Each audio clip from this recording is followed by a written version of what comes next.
నీకే చెప్తుంది.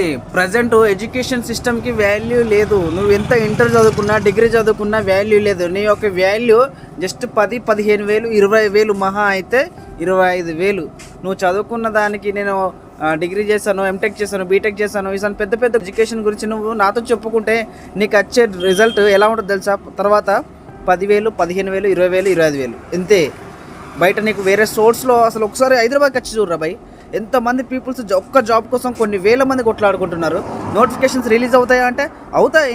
500, 1000, 10,000 రిలీజ్ అవుతాయి. రిలీజ్ అయిన తర్వాత ఆ 10,000 పోస్టులకి 20,000 మంది జాబ్ కోసం నాకు దొరుకుతుందేమో అని చిన్న నమ్మకంతో ఇంత దూరం వచ్చి ఫైట్ చేసి ఆ తొక్కిట్లాసులో చచ్చిపోయిన వాళ్ళు కూడా చాలామంది ఉన్నారు. అందులో నేను ఒక్కరిని. అరే భయ్, నేను ఫ్యాన్గా చెప్పేది ఒక్కటే, నువ్వు జాబ్ చేయి. జాబ్ గురించి నేను తప్పుగా చెప్పట్లేదు, జాబ్ చేయి.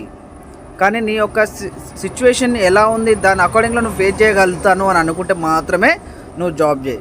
లేదు, నేను వాళ్ళకంటే కొంచెం బెటర్గా ఉండాలి, నేను కొంచెం ఇంకెక్కువ సంపాదించుకోవాలి, ఫ్యూచర్లో నా పిల్లలు, నా వైఫ్, ఆ తర్వాత నా ఫ్యామిలీ, నాకు సొంతంగా హౌస్, నాకు సొంతంగా కారు, ఇలాంటి డ్రీమ్స్ ఉంటే, జాబ్ మెంటాలిటీ ఉంటే ఖచ్చితంగా నువ్వు ఇలాంటి నువ్వు ఏవైతే నువ్వు డ్రీమ్స్ పెట్టుకున్నావో ఈ డ్రీమ్స్ ఫుల్ఫిల్ అవ్వవు. ఇది 100% చెప్తున్నా.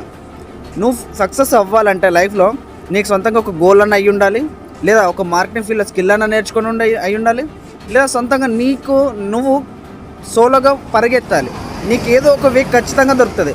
ఆ వేళల్లో నువ్వు గనక తోపు అయితే నిన్ను మించినోడు ఎవడు లేడు.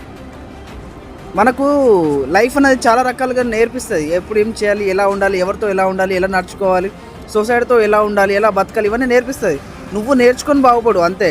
అందులో నీకు బెస్ట్ అనిపిస్తుంది, దాన్ని పట్టుకుని ముందుకెళ్ళు.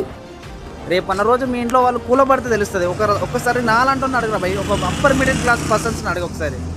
తన తల్లిదండ్రులు గవర్నమెంట్ హాస్పిటల్లో ఒకసారి పడితే ఏ ఒక్క డాక్టర్ పట్టించుకోకపోతే, అప్పుడు కళ్ళ ముందున్న మీ అమ్మ కానీ మీ నాన్న కానీ గిల్లగిల్ల కొట్టుకుంటే అప్పుడు పరిస్థితి ఎలా ఉంటుందో తెలుసా?